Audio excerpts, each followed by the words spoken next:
भारत के पूर्वी तट पर बंगाल की खाड़ी के किनारे एक ऐसा धाम है जो केवल पत्थर और शिखर नहीं बल्कि समय का साक्षी है। ये धाम 4 धामों में से एक है, लेकिन उससे बड़ी बात यह है कि ये धाम अपने अलौकिक चमत्कारों और रहस्यों के दुनिया भर में प्रसिद्ध है। यहाँ भगवान जन्म लेते हैं, बीमार पड़ते हैं और फिर हर 12 साल में अपना शरीर बदलते हैं। तो दोस्तों, आज हम आपको एक ऐसे धाम की यात्रा पर लेकर चलेंगे जो चमत्कारों और रहस्यों का अनूठा संगम है।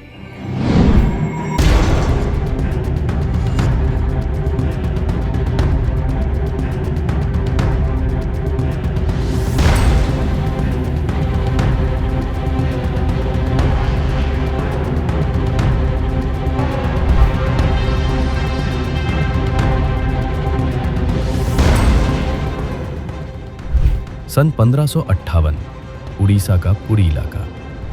मुगल सेना जगन्नाथ मंदिर को तोड़ने के इरादे से आगे बढ़ रही थी। घोड़े सरपट दौड़ रहे थे, तलवारें चमक रही थी। लेकिन जैसे ही सेना मुख्य गर्भगृह की ओर बढ़ी, एक अजीब सा तूफान उठा। सूरज की रोशनी अचानक गायब हो गई और चारों ओर अंधकार छा गया। फिर सैनिकों ने देखा कि मंदिर के अंदर से तेज रोशनी आ रही है और रोशनी के साथ एक भयानक और डरावनी चीज उनके पास आ रही है। यह दृश्य इतना भयानक था कि कई सैनिक वहीं पर बेहोश हो गए और जो बच गए वो ऐसे भागे मानो उनके सामने मौत खड़ी हो। अब आप सोचिए कि क्या यह सिर्फ एक ऐतिहासिक घटना थी या फिर सच में भगवान जगन्नाथ ने अपने धाम की रक्षा की।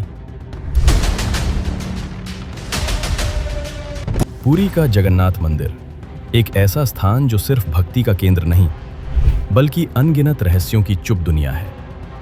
क्या आपने कभी सोचा है कि क्यों इस मंदिर का ध्वज हमेशा हवा के विपरीत दिशा में उड़ता है?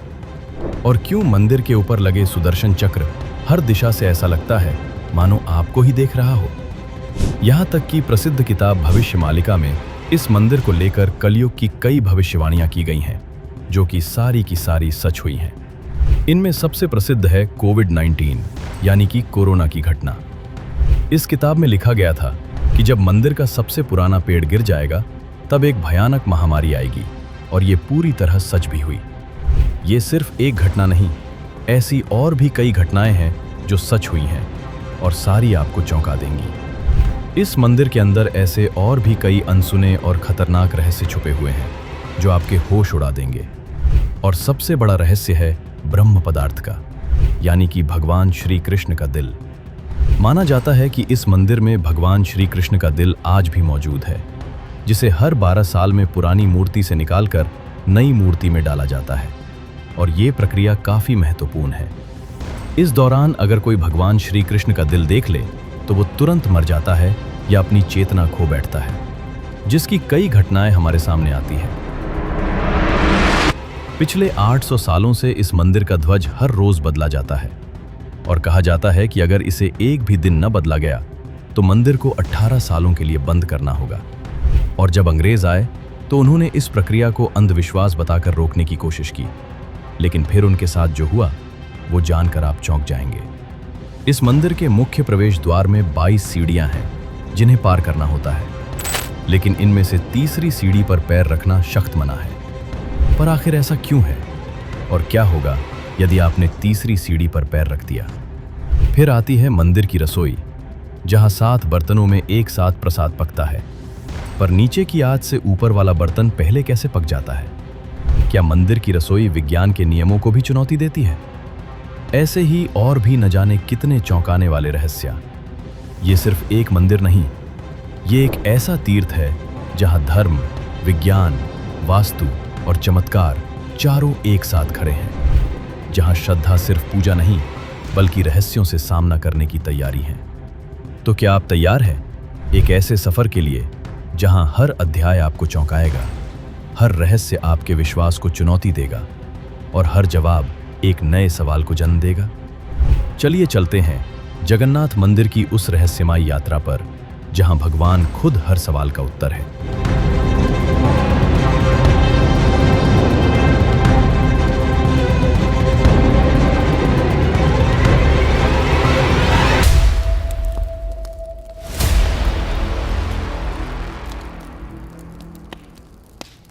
15 जून 2015 रात को घड़ी में 12 बजते ही पूरी शहर की बिजली काट दी गई। ये कोई साधारण बिजली कटौती नहीं थी। इस बिजली कटौती का कारण था जगन्नाथ मंदिर के गर्भगृह में चल रही विचित्र घटना। मंदिर के मुख्य पुजारी इस अंधेरी रात में अपनी आंखों पर पट्टी बांधे और हाथ में एक मोटा दस्ताना पहने हुए अपने हाथों पर एक दिव्य पदार्थ लेकर भगवान की मूर्ति की ओर बढ़ रहे थे। ये कुछ और नहीं, भगवान श्री कृष्ण का दिल था, जिसे ब्रह्म पदार्थ भी कहा जाता है। ठीक 12 साल बाद ये प्रक्रिया आज मंदिर में फिर दोहराई जा रही थी, जहां भगवान जगन्नाथ की पुरानी मूर्ति से उनके दिल को निकालकर नई मूर्ति में लगाया जाता है। ये होता है भगवान के शरीर को बदलने का, लेकिन आत्मा को यथावत रखने का अनुष्ठान। माना जाता है कि ये मंदिर दुनिया का एकमात्र मंदिर है जहां भगवान आज भी जीवित रूप में बसते हैं, और जब उनका शरीर पुराना हो जाता है तो ठीक उसी तरह नया शरीर दिया जाता है जैसे कोई आत्मा नया जन्म लेती है, कहते हैं। इस ब्रह्म तत्व को आज तक किसी ने नहीं देखा, और जिसने भी देखने की कोशिश की भी वो जिंदा नहीं बचा। नव कलेवर की रात जब पुरानी मूर्तियों से ब्रह्म तत्व निकालकर नई मूर्तियों में डाला जाता है, पुरी में कर्फ्यू जैसा माहौल बना दिया जाता है। पूरे शहर की बिजली काट दी जाती है, मंदिर को घोर अंधेरे में बंद कर दिया जाता है। मंदिर के अंदर होते हैं सिर्फ विशुद्ध ब्राह्मण, जिनका खानदान सदियों से यही कार्य करता आया है। उनकी आंखों पर पट्टी बांधी जाती है और हाथों पर मोटे दस्ताने पहनाए जाते हैं, ताकि वे न देख सकें और न ही महसूस कर सकें कि ब्रह्म पदार्थ है क्या। जब ये प्रक्रिया होती है तब मंदिर की सुरक्षा सीआरपीएफ के जवान करते हैं, और किसी भी व्यक्ति का मंदिर के अंदर जाना सख्त मना होता है। जब 2015 में यह अनुष्ठान हुआ था, तब एक पंडे ने उस ब्रह्म तत्व को हाथ लगा दिया था, जिसके बाद वो तुरंत ही बेहोश हो गया, और जब आँख खुली तो वे मानसिक रूप से पूरी तरह अस्थिर हो गया था। तो सवाल उठता है, ब्रह्म तत्व आखिर है क्या? क्या ये कोई दिव्य ऊर्जा है? क्या ये सिर्फ विश्वास है? ये सच में कोई ऐसा अविनाशी पदार्थ मौजूद है जो युगों से युगों तक जीवित है? माना जाता है कि ये ब्रह्म पदार्थ काफी ज्यादा शक्तिशाली है, जिससे लगातार दिव्य ऊर्जा निकलती रहती है और हमेशा हल्का सा कंपन महसूस होता रहता है। प्रसिद्ध इंडियन आर्कियोलॉजिस्ट प्रवीण मोहन के हिसाब से भगवान श्री कृष्ण सिर्फ एक इंसान नहीं, बल्कि एक सुप्रीम बीइंग थे। उनके मुताबिक ब्रह्म पदार्थ, जिसे भगवान श्री कृष्ण का दिल भी कहा जाता है, वो असल में एक आर्क रिएक्टर है, यानी कि एक ऐसा डिवाइस जो भयंकर स्तर की ऊर्जा उत्पन्न करता है। उन्होंने ये तक बताया कि क्यों जगन्नाथ की मूर्तियों को लकड़ी से बनाया जाता है। उनके अनुसार लकड़ी बिजली को कंडक्ट नहीं करती, जिस कारण वो ब्रह्म पदार्थ से निकलने वाली इलेक्ट्रोमैग्नेटिक एनर्जी को रोक लेती है।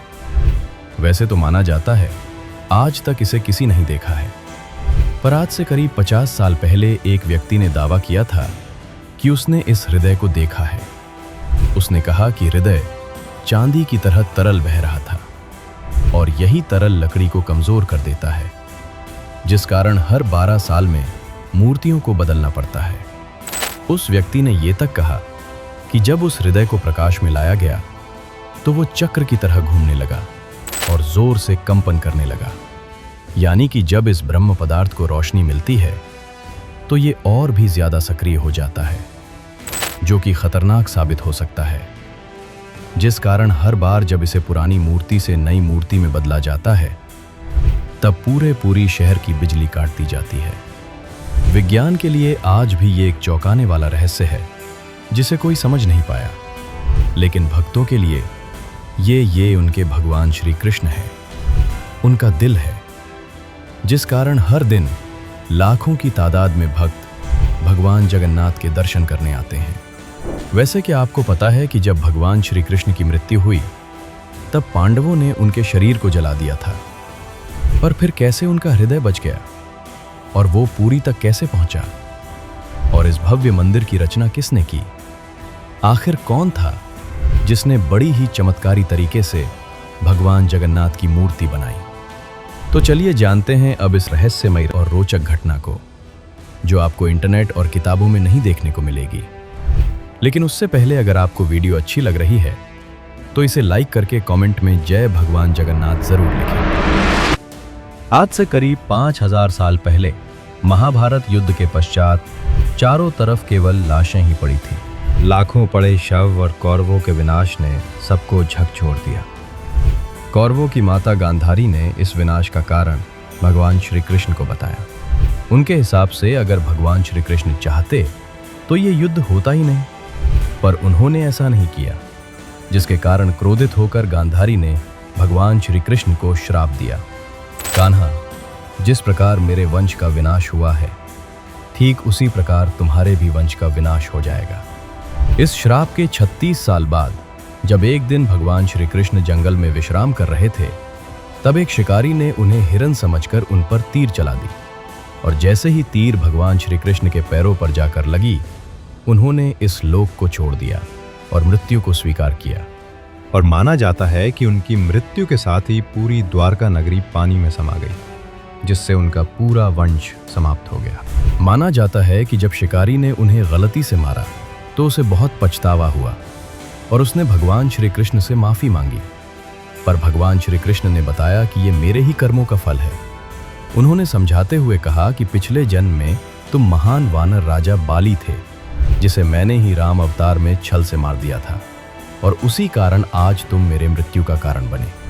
माना जाता है कि जब भगवान श्री कृष्ण की मृत्यु की खबर पांडवों को मिली तो उन्होंने पूरे रीति रिवाज से भगवान श्री कृष्ण का अंतिम संस्कार किया, और जब उनके शरीर को जलाया गया तो उनका पूरा शरीर पंच तत्व में विलीन हो गया, परंतु उनका हृदय बच गया और जलने की बजाय और भी ऊर्जा से धड़कने लगा।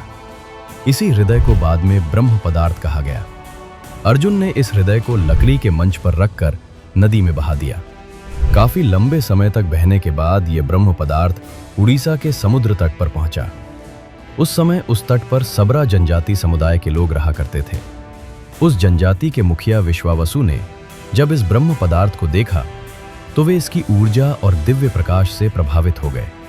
उन्होंने तुरंत ही पहचान लिया कि यह भगवान का ही रूप है, और उन्होंने इसको नील माधव के रूप में पूजना शुरू कर दिया।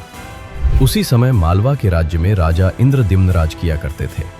वे भगवान विष्णु के बहुत बड़े भक्त थे। एक दिन उन्होंने नील माधव के दर्शन करने की इच्छा व्यक्त की और उन्हें ढूंढने लगे, और यही आगे चलकर जगन्नाथ मंदिर के निर्माण की आधारशिला बनी।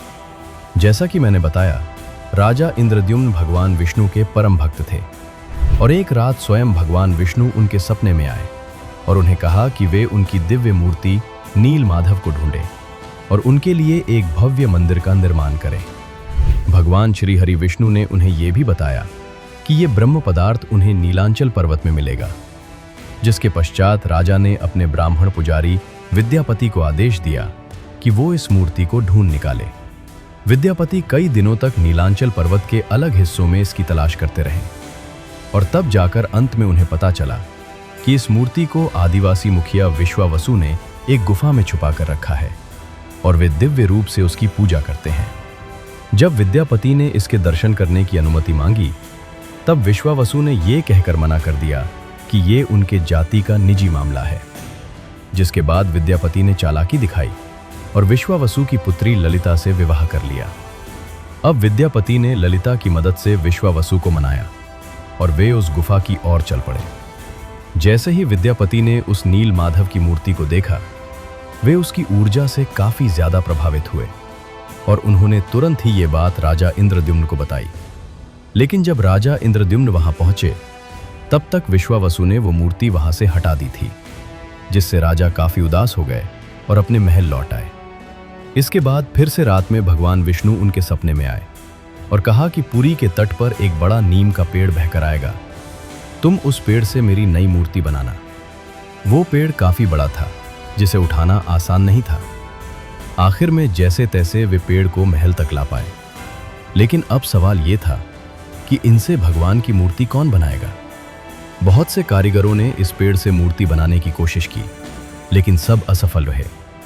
उन्होंने कहा कि पेड़ इतना ज्यादा मजबूत है कि हमारे छेनी हथौड़ी का उस पर कोई असर नहीं हो रहा। ये सुनकर राजा काफी परेशान हो गए। तभी एक दिन भगवान विश्वकर्मा एक बूढ़े साधु के रूप में वहां पधारे। और उन्होंने कहा कि वे ये मूर्ति 21 दिन में बनाकर देंगे। राजा बहुत प्रसन्न हुए। भगवान विश्वकर्मा, जो कि बूढ़े साधु के रूप में थे, उन्होंने एक शर्त रखी। उन्होंने कहा कि मैं एक कमरे में बंद रहकर 21 दिनों में ये मूर्ति बनाऊंगा और तब तक कोई भी इस कमरे का ना तो दरवाज़ा खोलेगा और न ही कोई अंदर आएगा। राजा ने भगवान विश्वकर्मा की यह शर्त स्वीकार की और फिर मूर्ति बनाने का कार्य शुरू हुआ। दरवाज़ा बंद किया गया और कक्ष से छेनी हथौड़ी की आवाज़ें आने लगी।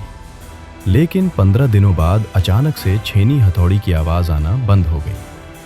महाराज की रानी गुंडीचा काफ़ी चिंतित हो गई और महाराज को कहा कि हमें दरवाज़ा खोलकर देखना चाहिए। शायद वो वृद्ध व्यक्ति भूख और प्यास की वजह से मर तो नहीं गया होगा। राजा ने शुरुआत में तो मना किया, पर बाद में वे इसके लिए मान गए और दरवाज़ा खोल दिया। लेकिन जब दरवाज़ा खोला तो सब भी हैरान रह गए। वो वृद्ध व्यक्ति गायब हो चुका था और पीछे केवल 3 अधूरी मूर्तियां थीं। राजा को यह देखकर काफ़ी दुख हुआ, क्योंकि उनकी शर्त तोड़ने की वजह से भगवान की मूर्तियां अधूरी रह गईं। जगन्नाथ भगवान के हाथ और पैर अधूरे थे।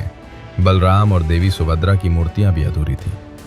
जब राजा मूर्ति के पास गए तब उन्हें दिल की धड़कन महसूस हुई और मूर्ति के अंदर से एक दिव्य आवाज़ आई, जिसने राजा को बताया कि श्री कृष्ण का हृदय इस मूर्ति के अंदर है। राजा ने मूर्तियों को स्थापित किया और आज यही अधूरी मूर्तियां भगवान जगन्नाथ के रूप में पूरी में पूजी जाती हैं। वैसे दोस्तों, आपको एक बात बता दूं, जो हो रहा है वो पहले ही लिखा जा चुका है और जो लिखा गया है वही होकर रहेगा। ये कोई फिल्मी डायलॉग नहीं, बल्कि पूरी के भक्तों की आस्था और सच्चाई है भविष्य मालिका की। तो चलिए जानते हैं उन भविष्य मालिका की घटनाओं को जो आज सच साबित हो रहा है। मित्रों, इस मंदिर का इतिहास और वर्तमान एक भविष्यवाणी से जुड़ा हुआ है। भविष्य मालिका एक दिव्य ग्रंथ है जिसे लगभग 500 साल पहले उड़ीसा के महान संत आचार्य महाप्रभु अच्युतानंद ने लिखा था। कहा जाता है कि वे पंचसखा यानी भगवान जगन्नाथ के 5 दिव्य सेवकों में से एक थे, जिन्होंने भगवान के आदेश पर कलयुग की कई घटनाओं को पहले ही देख लिया था। ये ग्रंथ उड़िया भाषा में लिखा गया है और इसकी पंक्तियां कविता के रूप में हैं, जैसे किसी गूढ़ रहस्य का संकेत दे रही हो। आइए हम आपको बताते हैं भविष्य मालिका की कुछ चौंकाने वाली भविष्यवाणियां जो जगन्नाथ मंदिर और कलयुग के अंत से जुड़ी हुई हैं। इस ग्रंथ की सबसे चौंकाने वाली भविष्यवाणी 4 साल पहले काफी ज्यादा वायरल हुई थी, जब लोगों ने दावा किया कि इसमें कोरोना महामारी का वर्णन भी है। नाना रोग आसीबा, गोटे बड़ा व्याधि, लोका घरे रहीबे, बाहर को न जीबा। अर्थात अनेकों रोग आएंगे, एक बड़ा रोग फैलेगा, लोग घरों में बंद रहेंगे, बाहर नहीं निकल पाएंगे। अब ये पंक्तियां किसी भी सामान्य रीडर को 2020 की कोविड-19 महामारी की याद दिला देती हैं। पुरी और ओडिशा में कई संतों और विद्वानों ने इसे भविष्य मालिका की सटीक भविष्यवाणी माना। इस किताब की एक और बात, इसमें जिक्र किया गया है कि मंदिर परिसर के ऊपर जो कपड़ा है उसमें आग लगने की घटना का उल्लेख मिलता है। कुछ साल पहले पहली बार त्रिदेव के वस्त्र में आग लगी थी। इस घटना के बाद कलयुग के अंत के बारे में एक बार फिर से बातें होने लगी। कहते हैं कि पापनाशक एकादशी के दिन जगन्नाथ मंदिर में एक अखंड महादीप जलाया गया था, लेकिन अचानक तेज हवा जली और झंडा उड़कर दीपक के ऊपर चला गया, जिससे मंदिर के झंडे में आग लग गई। ये घटना 19 मार्च 2020 को हुई थी। कहा जाता है कि दूसरे मंदिरों की तरह जगन्नाथ मंदिर के गुंबद पर कभी कोई पक्षी नहीं बैठता और ना ही इस पर कोई प्लेन या हेलीकॉप्टर उड़ता है। लेकिन जुलाई 2020 के बाद से मंदिर के गुंबद पर गिद्ध, चील और बाज को देखा गया था। ये पक्षी मंदिर के गुंबद, स्तंभ और नील चक्र पर भी बैठे थे। ऐसे में दुनिया के महाविनाश की भविष्यवाणी एक बार फिर से चर्चा में आ गई थी। भविष्य मालिका के अनुसार जब कलयुग का अंत करीब होगा तो भगवान जगन्नाथ मंदिर का नील चक्र यानी सुदर्शन चक्र तूफान से टेढ़ा हो जाएगा। मई 2019 में समुद्री तूफान फानी के कारण यह विशालकाय चक्र टेढ़ा हो गया था। ऐसे ही और भी कई भविष्यवाणियां हैं जो सच हो चुकी हैं और कई प्रसिद्ध भविष्यवाणियां हैं जो आने वाले समय को लेकर की गई हैं। 3 रथा यात्राएं एक साथ रुकेंगी, नदियां उल्टी दिशा में बहेंगी, ब्रह्म तत्व मंदिर से गायब हो जाएगा। और फिर अंत में आएंगे भगवान के आखिरी अवतार कल्कि। अब दोस्तों आप ही सोचिए कि क्या ये महज संयोग है या सच में आचार्य महाप्रभु अच्युतानंद को भविष्यदर्शी शक्तियां प्राप्त थी। अगर उन्होंने आज से सैकड़ों साल पहले ऐसी बातें लिख दी जो अब सच हो रही हैं, तो क्या हमें उनकी बाकी भविष्यवाणियों को भी गंभीरता से लेना चाहिए? भविष्यमालिका कोई साधारण ग्रंथ नहीं, बल्कि वो कायनात का रोड मैप है जिसे बस समझने की जरूरत है। वैसे आपकी जानकारी के लिए बता दूं कि सन 1558 में मुगल सेना ने मंदिर को तोड़ने की कोशिश की। फिर उनके साथ जो हुआ वो चौंकाने वाला था और इस घटना को पहले ही भविष्यमालिका में लिख दिया गया था। और साथ ही भविष्यमालिका में अंग्रेजों को लेकर भी ये कहा गया था कि वो गोरे आएंगे और मंदिर को बंद करने की कोशिश करेंगे। तो चलिए अब जानते हैं, जब मुगल सेना ने मंदिर पर आक्रमण किया तो क्या हुआ और कैसे अंग्रेजों ने भक्तों की श्रद्धा को अंधविश्वास बताकर मंदिर को बंद करने की कोशिश की। लेकिन उससे पहले चैनल को सब्सक्राइब जरूर कर लें। ये आपके लिए तो फ्री है, पर इससे हमारी काफी मदद हो जाती है। सन 1558 उड़ीसा के पूरी इलाके में घना अंधकार छाया हुआ था, पर वो अंधकार आसमान में नहीं, लोगों के मन में था। क्योंकि इस बार कोई साधारण लुटेरा नहीं, मुगल सेना खुद मंदिर को गिराने के इरादे से आ रही थी। कला पहाड़ नाम का अफगान जनरल, जो तब बंगाल का गवर्नर था, उसकी क्रूरता इतनी बदनाम थी कि उसका नाम सुनकर ही लोग कांप उठते थे। कहा जाता है कि वो सनातन धर्म और मंदिरों से विशेष नफरत रखता था। उस दिन उसकी फौज पूरी ताकत के साथ पुरी की ओर बढ़ी। घोड़े सरपट दौड़ रहे थे, तलवारें लहराई जा रही थी और मंदिर की शांति में एक भयंकर आंधी की आहट आने लगी। जैसे ही सैनिक मुख्य गर्भगृह की ओर बढ़े, अचानक मौसम बदल गया। तेज हवाएं चलने लगी, आकाश काला पड़ गया, सूरज की रोशनी एकदम गायब हो गई और मंदिर के चारों ओर एक रहस्यमयी घना अंधेरा छा गया।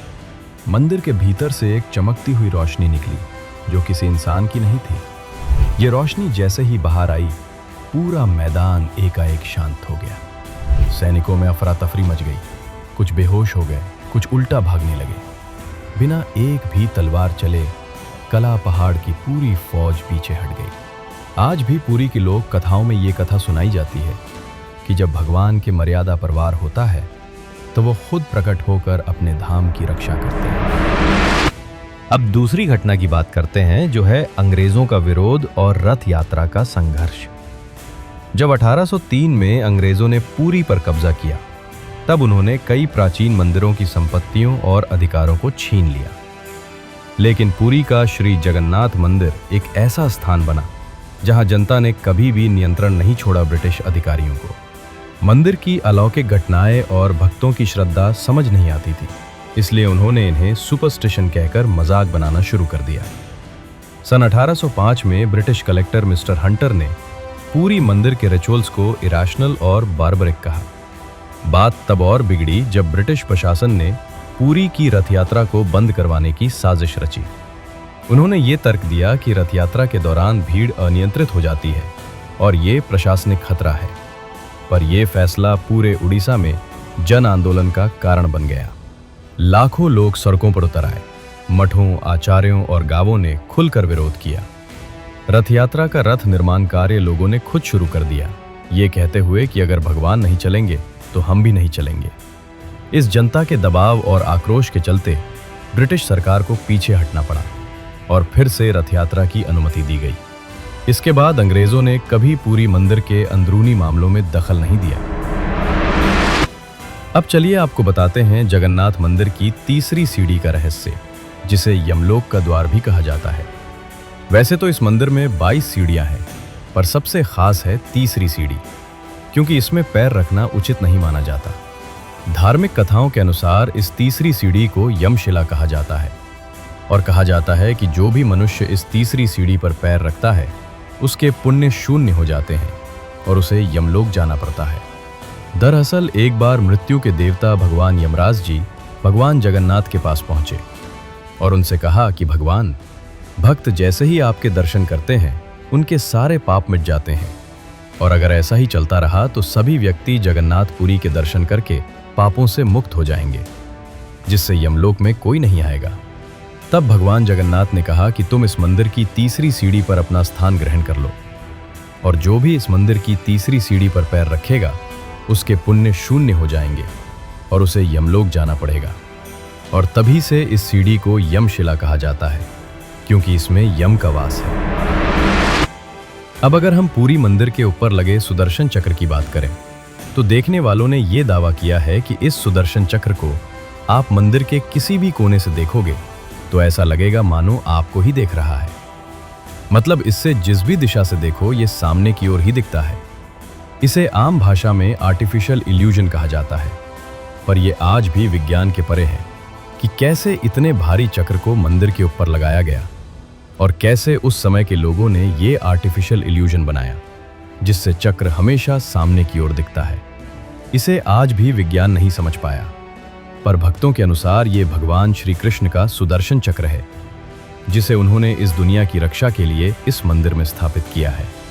और भविष्य मालिका की एक और पंक्ति के हिसाब से जब यह मंदिर समुद्र के अंदर समा जाएगा तब कलयुग अपने अंतिम चरण पर होगा और तब आएंगे भगवान विष्णु के आखिरी अवतार भगवान कल्कि। अब जानते हैं पुरी के रसोई घर के बारे में। जगन्नाथपुरी का रसोई घर दुनिया की सबसे बड़ी और सबसे रहस्यमयी रसोई है, जिसके अनोखे तथ्य और परंपरा भक्तों को आश्चर्यचकित कर देती है। और रसोई का सबसे बड़ा रहस्य ये है कि यहाँ भोजन 7 मिट्टी के बर्तनों में बनाया जाता है और हर एक बर्तन को एक के ऊपर एक रखा जाता है।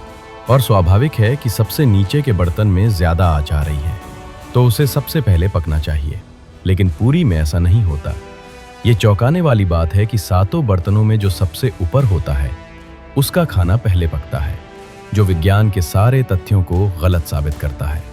यहाँ भोजन बनाने का कार्य केवल सेवायत ब्राह्मणों द्वारा किया जाता है और किसी भी बाहरी व्यक्ति को इसमें प्रवेश की अनुमति नहीं होती। इस पवित्र रसोई में किसी प्रकार के आधुनिक ईंधन या गैस का उपयोग नहीं किया जाता, बल्कि केवल लकड़ी के चूल्हे पर पारंपरिक विधि से प्रसाद बनाया जाता है। पूरी मंदिर में रोजाना लगभग 50,000 से 2 लाख लोगों तक को महाप्रसाद बांटा जाता है।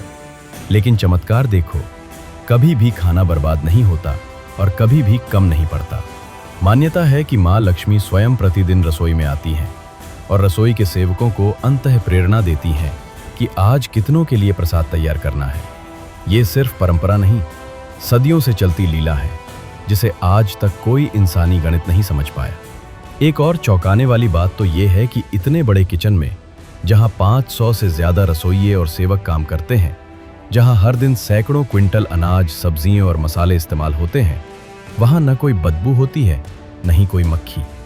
कहा जाता है कि ये अग्निदेव और माता लक्ष्मी की कृपा है जो इस रसोई को हर प्रकार की अशुद्धि से दूर रखती है।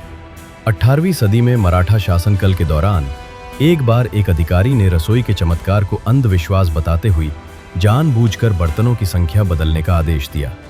लेकिन इसके बावजूद उस दिन भी पूरी में महाप्रसाद एकदम सटीक बना, ना एक दाना कम ना एक दाना ज्यादा। इसके बाद अधिकारी ने रसोई में दोबारा हस्तक्षेप ना करने की कसम खा ली। वैसे तो दोस्तों ऐसे और भी कई चौंकाने वाले रहस्य हैं, पर उन्हें एक ही वीडियो में बता पाना नामुमकिन है। इसलिए चलिए चलते हैं आखिरी अध्याय की ओर। लेकिन उससे पहले अगर आपको ये डॉक्यूमेंट्री अच्छी लग रही है तो कमेंट में जय जगन्नाथ जरूर लिखें। कभी कभी जीवन में कुछ चीजें ऐसी होती हैं जिन्हें न तर्क से समझा जा सकता है और न ही विज्ञान से परखा जा सकता है। पुरी के श्री जगन्नाथ मंदिर का हर पत्थर, हर कोना हमें एक ऐसी दुनिया में ले जाता है जहां भक्ति और बुद्धि, विज्ञान और विश्वास, संघर्ष और समाधान सब एक साथ चलते हैं। जगन्नाथ केवल भगवान नहीं, एक चेतना है जो हमें ये सिखाते हैं कि जब विज्ञान चुप हो जाए तो श्रद्धा बोलती है। तो अब सवाल ये है, क्या ये सब केवल संयोग है या कहीं ना कहीं कोई ऐसी शक्ति है जो इन सब को संचालित कर रही है? आप क्या मानते हैं? क्या आपने कभी इन रहस्यों को खुद महसूस किया है? अगर हाँ, तो ये वीडियो सिर्फ जानकारी नहीं बल्कि आपकी अपनी यात्रा है, श्रद्धा से रहस्य तक। और ऐसी ही एक यात्रा है केदारनाथ धाम की, जो जगन्नाथ की तरह ही 4 धामों में से एक है।